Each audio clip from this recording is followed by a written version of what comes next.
what Al's got in there. And that's the full bass. The brown box is the bean can microphone. The bean can. Bean can. I guess I should probably... I've just realised I sent Alex a Christmas present and he never got it. I just realised that the whole time I thought he was in flat 2. What, so one of Alex's right. neighbours has got something really nice for Christmas? It was the Signature Brew Darkness beer. Oh yeah? Yeah, Is that like a stout? I think it is, yeah. No adverts on the Bell's documentary, End. otherwise someone will have to pay.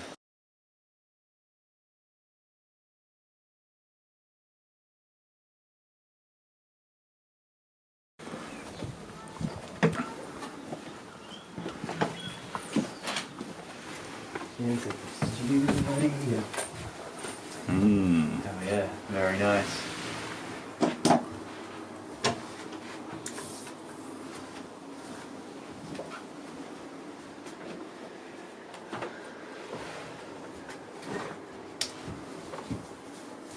This is Don't and the Worries here with Tom Gilbert at No Luck Audio. Tom, do you want to give us a little rig rundown of the drum kit? What you got going on here? Where are the mics? What are they doing? Why are they doing that? Alright, so we've got the... this is like a vintage British kit. It's made by a company called Kestrel. Tweet. It's basically a fake Ludwig. So it's pretty big, obnoxious rock sizes. So it's like 24 by 16 kick. I think it's like 13 by 11 on the rack, 16 by 16 floor. Remo pinstripes on the toms. Remo head on the kick. I've actually got an Evans HD dry on the snare drum. The snare drum is a hand-hammered Japanese-made Tama snare drum. I think it's like 14 by 6.5 probably, something like that. Evans HD dry on the top and this hazy on the bottom, 300. Cymbals, we've got all Zildjian Ks, so we've got light hats 15-inch, a dark crash thin 19-inch, and a light ride 22-inch. Hardware, all Tama stuff. I've got an Iron Cobra kick pedal if you care about that. That doesn't contribute to the sound, it's just what I like to play. And I'm using Vic Firth American 5As. Probably the first drumstick you got when you started having your drum lessons, but for me it's the best one. So He's a good lad, Vic Firth, isn't he? he knows it, old Vic. Microphone wise, we've gone very original on the snare drum. We've got an SM57 on the top and an SM57 on the bottom. Don't be stealing that idea off me. We've got 421s on the tops of the toms. And then we've got some of those Sennheiser, I think they're 406s, the metal chassis, like the top end of the clip-on mics that Sennheiser do on the bottoms. Just good to give it a bit of, bit of body if you need it. Not the main sound by any stretch. We've got the Octava MK012s. So these are actually some pretty cheap pencil condensers. Famously used by Steve Albini, which is where I got the idea from. They sound great on acoustic guitar, snare drum, etc. I really recommend them as like a first pair of pencil condensers because they're cheap and they sound way above their price bracket. They also say made in the Soviet Union on them, which is pretty cool. Rad, yeah. We've got a D112 inside the kick. It's about halfway sort of through the kick drum, if you like. I have it pointing, lined up directly at the beater, and then sort of turned at 45 degrees so that it's so that the sound kind of glances off the diaphragm. So that stops you getting that real like sort of click sound from the kick drum, which I don't like, and mics up a bit of the sort of body of the drum. And then this here is a Rode NT1A, which is a large diaphragm condenser. That's obviously on the outside of the kick skin, just to give you a bit of sub, bit of beef. We want like a big flappy sound to our kick drum. Here we have something called the Wurst mic. So this was invented in Hansa Studios. And that's German, right? That's German. Make of that what you will. Yeah, German for sausage, make of that what you will. It's an SM57 by Shure again. equally spaced between the centre of the snare, the kick drum beater, and the 2 toms. Put a load of compression on that, maybe some saturation. It just gives you a bit of character, a bit of texture. You don't need it on every song, but sometimes when you want something a bit gritty, that can be the answer. And then we have a stereo pair of room mics. We have the Aston Spirits, I believe they're called. Again, we've got high pass filters engaged and the pads engaged, and they are on cardioid mode. So they're just picking up a bit of the room. We haven't got the biggest room here, but it is a lovely sounding room. And yeah, we're getting some really good ambience from those mics. We definitely are indeed. And there is the Have Heart Boston Straight Edge flag, which adds some extra tone into the mix. Yeah. And we'll cut to an example now, maybe.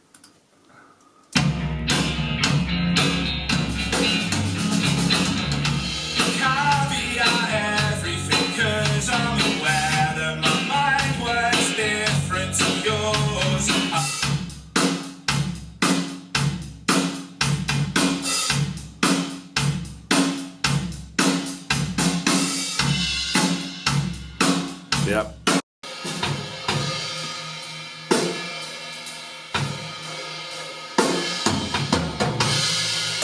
Yeah. Oh, Shizer. Oh, Shizer. Scheißkopf.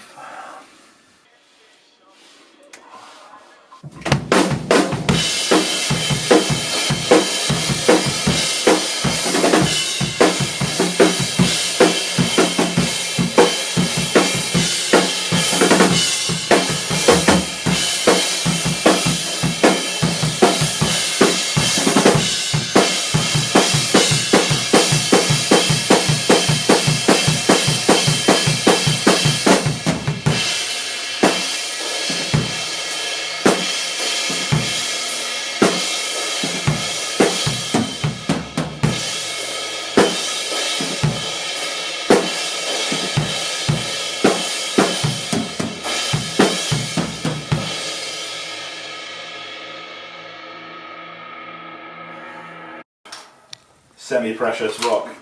There are some stone ones in there. I got stone, I got mammoth ivory, I got bone. Mammoth ivory? Yeah, Is that legal? yeah, well the mammoths don't need it. Look at that for a triangle.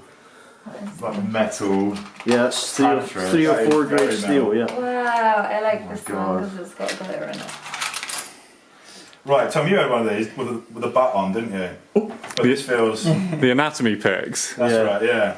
I like this. Yeah, mine was a white one. It was a bit thin for me, but I liked the shape of it very Oh, much. this looks like it's off a cardigan, you know? So it's day 2, recording our second record, and we're here with John from Heavy Repping. And he's come for a plectrum consultation, I suppose you'd call it. And as you can see, there are several million plectrums in there of different descriptions. This makes Gonna have a go on them now. Some are normal looking, some are about 10 times as thick as what you'd expect. So let's see how we get on. Some, This look at Look that. at that bad boy. This makes a tiny squeak on every Which one that, eh? It's like, Yeah, the chirp is very... We appreciate you doing it, man, yeah. Oh no, listen, So fun. anybody that shows any interest in this, absolutely. I think so many people would be interested in doing this if they had the chance, you know. Yeah, When Tom mentioned it, I couldn't believe that. You know, we were just talking about plectrums. Oh, I've always wanted to try some different types, but I've always been too lazy. What's this then? I'll tell you in a minute. Okay. And Tom was like, "Yeah, I'll get a guy to come round. I'll show you all the plectrums in the world." We were like, yes. This is most of them. I tried to... It's not everything, because I wouldn't be able to bring all that here, but I've got like you know the Jen Dunlop shop displays that you get? Yeah. I've The got one kind of of those at home. tablet layered thing, yeah. Yeah. And then the 2 toolboxes and then a bunch of other stuff.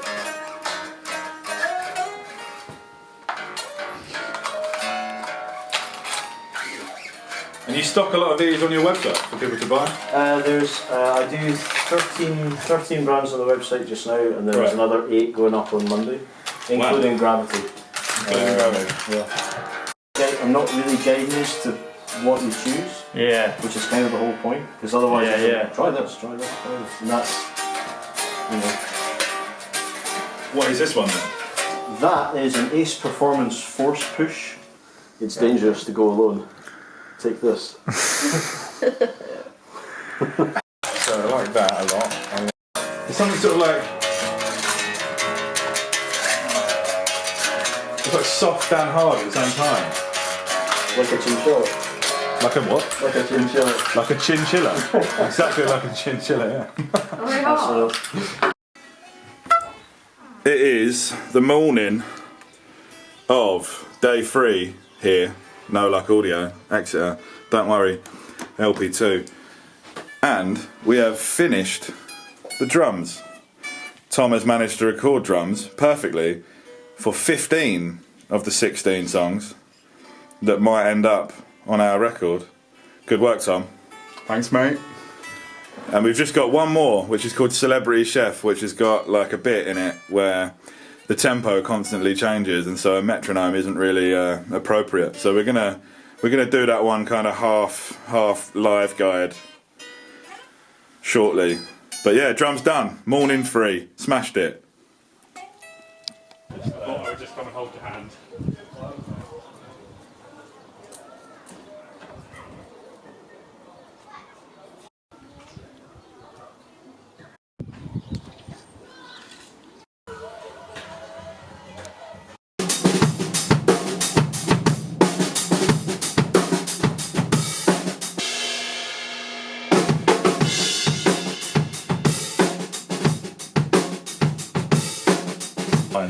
Okay, so it's evening number 3, recording LP2. Don and the Wombles. Here with Alex Reid. Plays bass. Hello. Does other bits on the computer and that. What have you got here then, Al? So today, we're keeping it quite simple.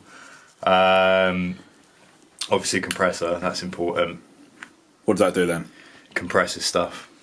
Just makes it smaller. Yeah, it makes it really small. Just like compresses it right down. In case it needs to fit through. Yeah, so like a small gap. Like an octopus. Yeah, exactly. And then what else do we have?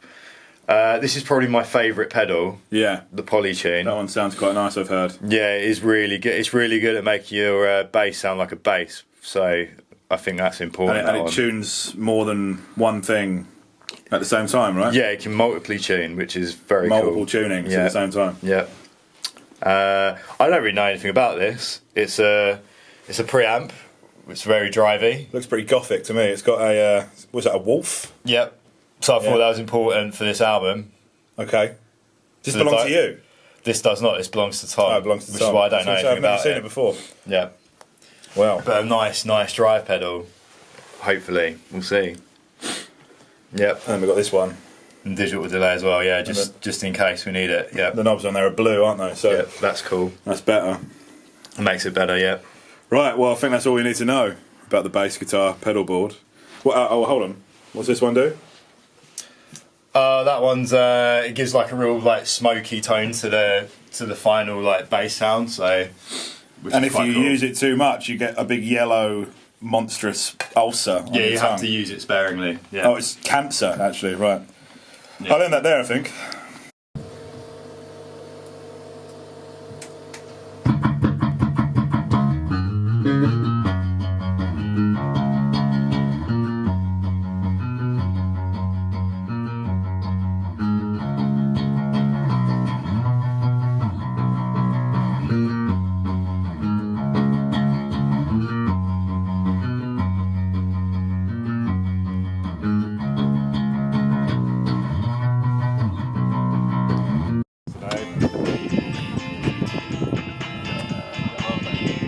Is that the sour blue? Like the dust on? No, it's a honey mustard one. A bottle of water. Bottle of water.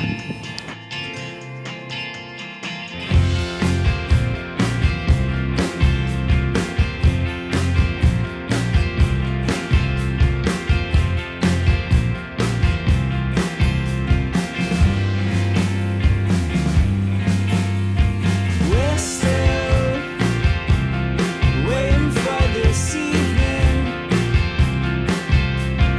We're still waiting for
rolling. Al Reed, bass guitar. Hello. Rig rundown. Rig rundown time. What are we rocking on the 4 strings there then, Al? So this is my Fender Jazz Bass Special, American Fender Jazz Bass Special. From the US of A. From the US of A, which I've had for about 10 years now, I reckon. And you're not sure what's special about it? Well, it's special to me. Just special to you, yeah. And it's a nice colour. Well, that's good enough, yeah. And it's red. Yeah. So you've got a custom bridge on there, or a aftermarket bridge rather. Yeah, I swapped it for a Goto just because, you know, it's a high mass bridge, so I get a bit more string resonating for it, you know. Yeah. Yeah, definitely a lot better than the one before, and because I have thicker strings on, so I have the size up from like the regular gauge. And we've used this bass for most of the songs on the record. We did use one other, we'll get to that in a second. We will. Here's the pedals. Yep. And yeah, this is a serious rig rundown, even though there's a Strymon Flint on there. But we wanted a tremolo effect on like a chord section. I'm playing some like chords high up the neck. And it sounds great. And it sounded really good. Yeah. Looking forward to hearing how it sounds. So we've been using that. The normal flat tone, like standard tone, was just the sound of my bass going through the MXR bass compressor, light compression, nothing mad. And you use that live as well, don't you? I do use that live, yep. Yeah, it's a nice transparent compressor. And then for the heavier tones, we've been using this. The Microtubes B7K by Dark Glass Audio, which is really good. You can get pretty much any kind of bass distortion you want out of that, really. All different sort of tones. We're only running this as like a low gain, mid gain sort of thing. So it sounds like a cranked like SVT head. Cool. And it's done that really well. It just pushes it a little bit more. And then if we wanted to do something a bit crazier, a bit more high gain, we just use the mini tube screamer. Cool. And that sounds great. So talking of SVT heads, we've got all of that running into this, haven't we? Indeed. Which Sean Mariner of the band Soot Sprite very kindly let us borrow to record this album. Our last album didn't have a real bass amp on it at all, so this is going to be a big difference, big improvement. Yeah, thanks to Sean for letting us borrow it.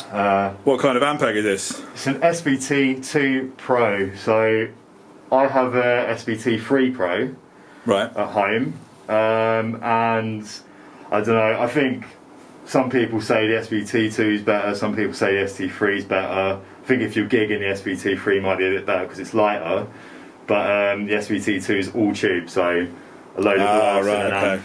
So you got a whole bunch of them in there, And it weighs an absolute ton. Cool, but Tom. Sounds amazing.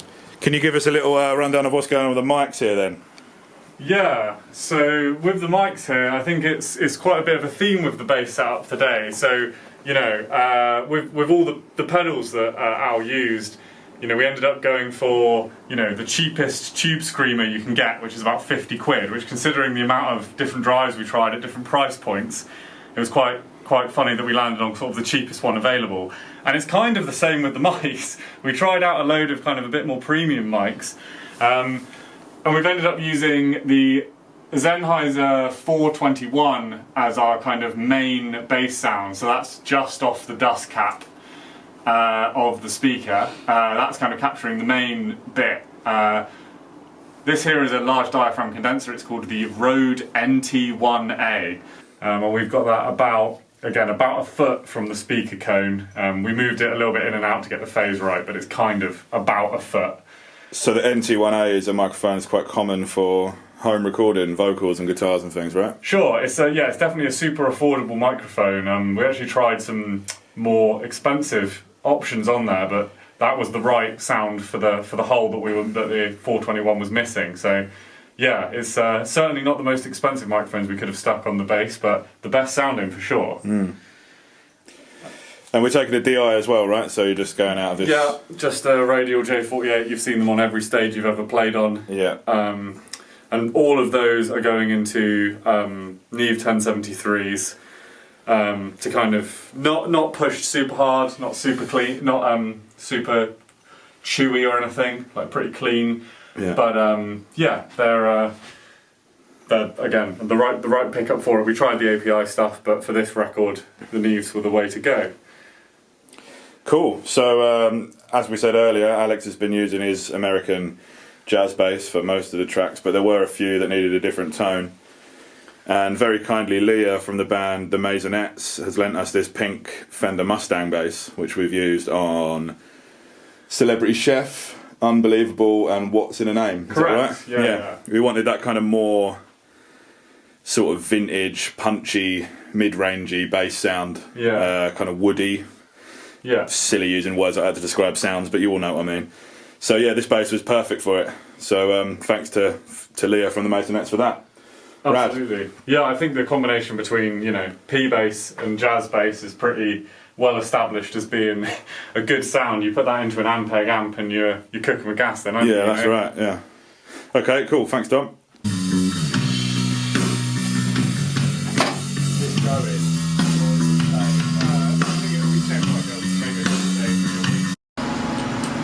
We're here at Exeter St David's station after session 1, LP2. Our train's in about 20 minutes, and what have you forgot at Tom's studio? Nothing important. It's nothing. It's fine. It's all good. There's no problem.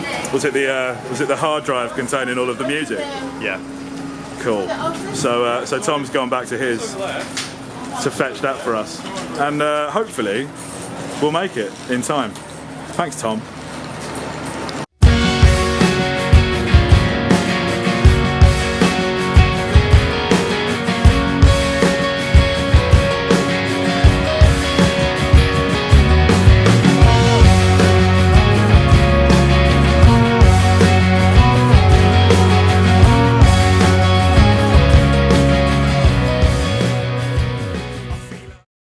Welcome to YouTube. Your name is Tom Gilbert. We're at No Luck Audio in Exeter and Devon. and we're recording. Well, I was going to say the title then. Don't Worry, LP2. Yeah. And we're going to talk about guitars for a bit, aren't we, Tom? Yeah. So we've been recording all the guitars for LP2. It's actually been quite simple, despite our best efforts to make it as complicated as possible. We've tried loads of different amps and loads of different pedals and even a few different guitars, and ended up basically sticking with what you use live, which I guess makes the most sense, but yeah, isn't always the way it goes. So yeah, let's start at the back of the chain. Let's start with amps. So although this actually isn't Sam's Hot Rod Deluxe, he does use a Hot Rod Deluxe. His one's much less cool than that one, though. It is much less cool. We used that in its normal format for pretty much all of Sam's rhythm guitar parts. On top of the Belgian Delirium beer crate. Yeah, which I actually do think has an acoustic value by having it off the floor, but I look forward to getting flamed for that statement. Looks cool, at least. It does, yeah. And it makes it much easier to mic when you've got a bad back. And we used the Dr. Z, or I believe Dr. Z, as it's an American amplifier, which, yeah, is Ronan's main tone, which I think is, I guess I'm allowed to say this, a Marshall Plexi style inspired amplifier. Yeah. And we used that through the Orange cabinet, although we did try it through the Marshall cabinet. We thought that was the best way to go. That's got Celestion V30s in it. That's got the standard Fender speaker, which I can't remember off the top of my head, but it's the standard one that comes with it anyway. We actually used an attenuator when we were using the Marshall Plexi. This is the Tube Amp Doctor silencer. I'm sure other attenuators sound just as good. We didn't knock off a lot of volume off it, but we wanted to be in the room, we wanted to get the feedback and sustain from the guitar and the amplifier, but we didn't want to all be completely deaf. So yeah, we just turned it down a little bit, but not too much. And also, we actually used the Tiny Terror for a couple of lead tones. I find that this amp is kind of a bit of an underrated one. I think everyone who records bands doesn't think it's underrated. Everyone knows it's great, but I think a lot of bands turn up to the studio and go like, well, they're small and not very expensive, so they must be bad, but they're not. They're really good, and it's good to work with people who are open-minded enough to try anything. And yeah, just kind of no pedals, just use that, and it sounds great. We're known for our open-mindedness. Don't worry. Microphone-wise, it's very boring. You can kind of see it. It's a Shure SM57 and a Sennheiser 421, both of which are dynamic microphones. The SM57 is in the normal kind of edge of the dust cap place, and then the 421 is next to it. Make sure you get a good phase relationship. One of them is slightly too bright, one of them is slightly too dark. Together they sound absolutely fantastic. I didn't invent this by any means, but it's tried and true for a reason. It sounds great on rock guitar, and that's what we've been doing. I will also mention, we have got some room microphones, which you probably can't really see, but we've got a stereo pair of Aston Spirit large diaphragm condenser microphones, which are set into cardioid mode and about, 10, 15 feet away from the amplifiers. That's an Aperol Spritz.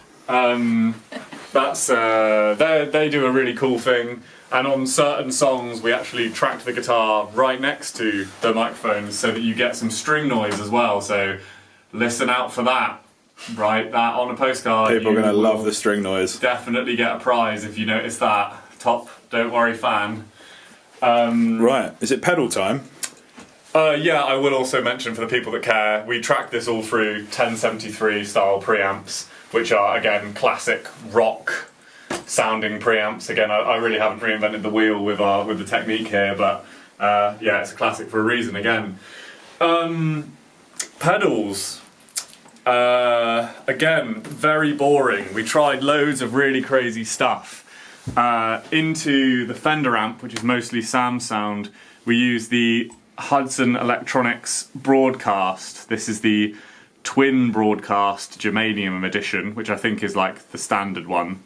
But there are other broadcasts too. The reason why I think Sam really enjoyed that pedal, not that I like to speak for him, is that it behaves like an amplifier because it's a preamp. So if you play gently or turn the volume down on your guitar, it can actually be completely clean.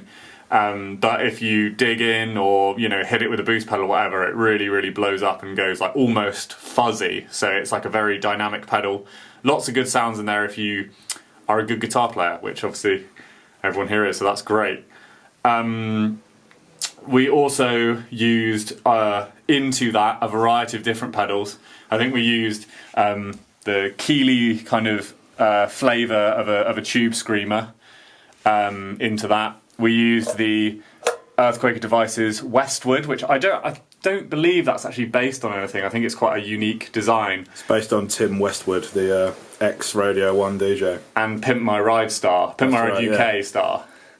Sounds exactly like his voice. Yeah. It's I don't know. I don't really know how to describe it without using those awful cork sniffery words. But I think it sounds a lot like your guitar, but a bit more, which I liked. It doesn't sound like its own thing. It doesn't get in the way, which I liked. We use this. I think is a Tone City Allspark.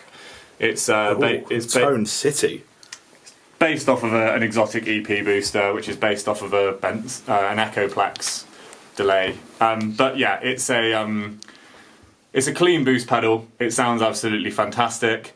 As I was saying, we had the amps kind of gunned really loud, and so when you want a lead sound, you just throw your guitar at them a bit harder, and it sounds great.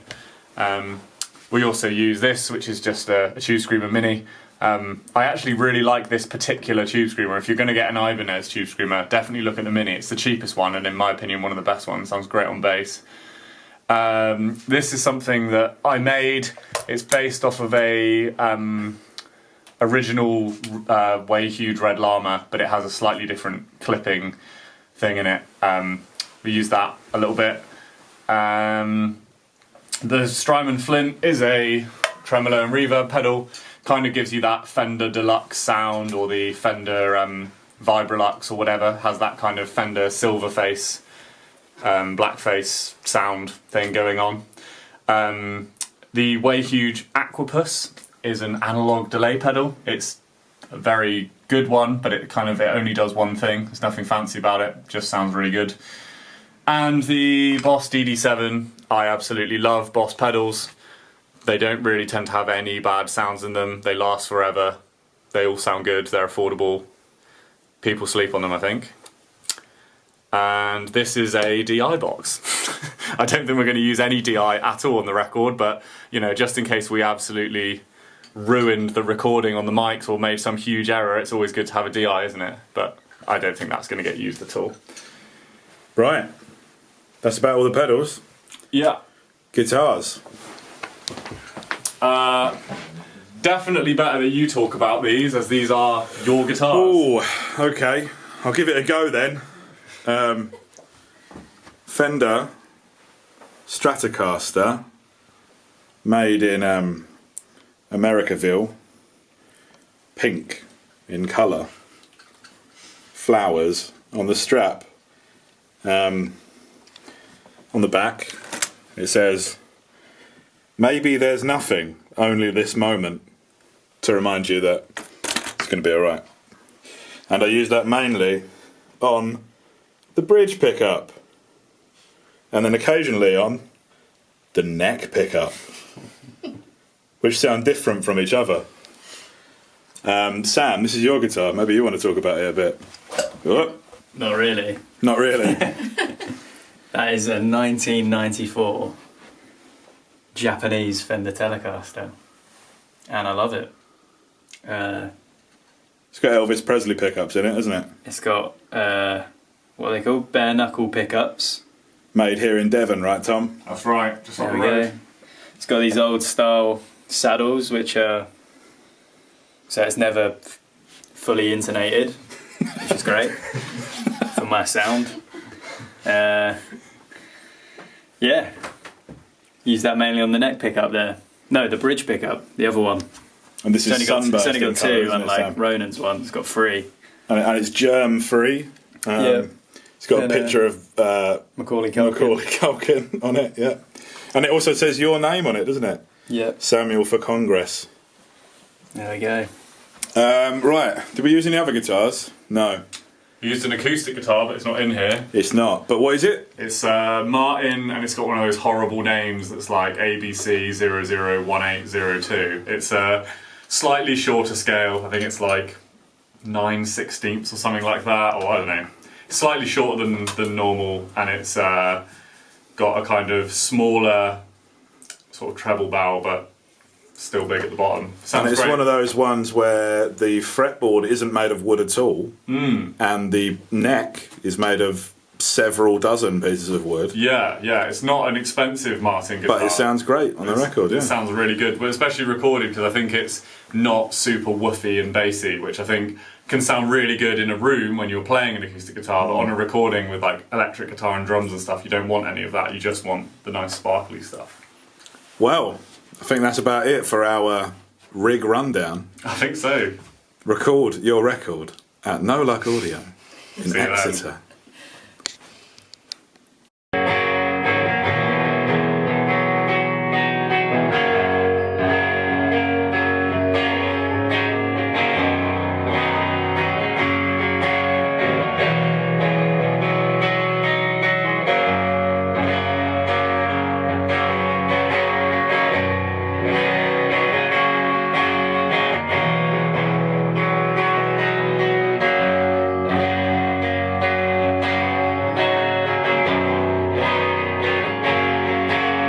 You've done out of the 9 are just single takes, which is a joke.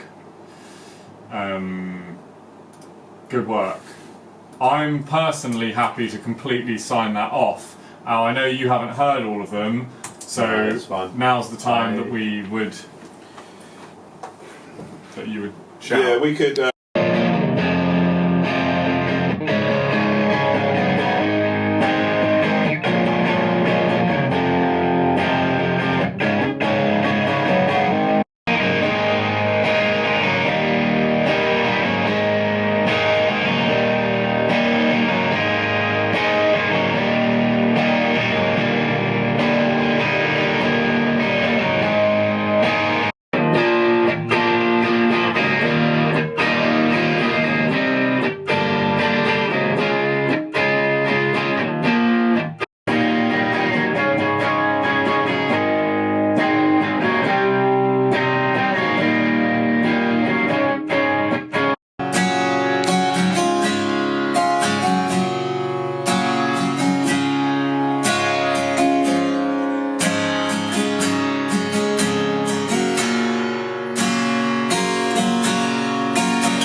more cut here. It's got like it's like sanded away there. So like an Ibanez. Yeah, so you can get the fucking yeah. Or like a monkey grip thing. Like this look actually is like separated so that it's like finger sized, isn't it? Like, yeah. That's so cool, man.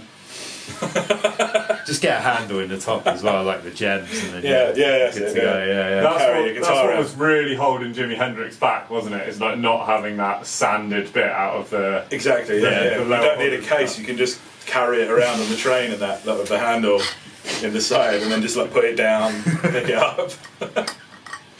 Sounds great. It's really cool. The strings are made of solid gold.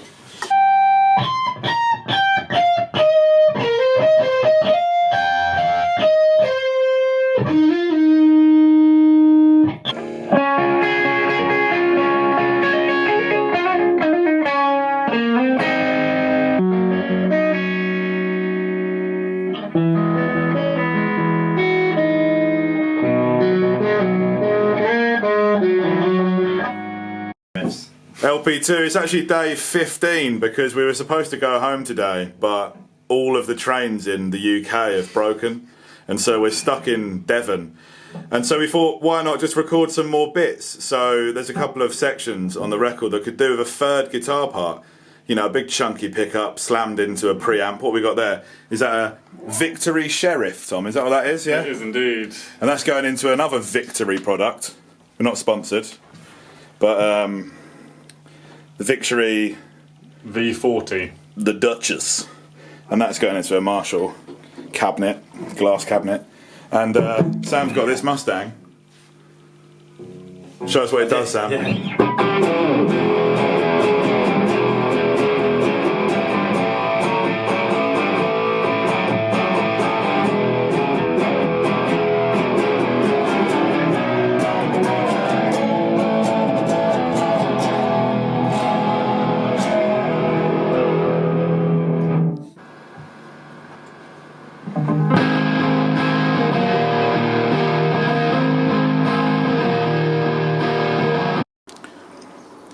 It's about 7:30 on Monday morning. We were supposed to go home yesterday.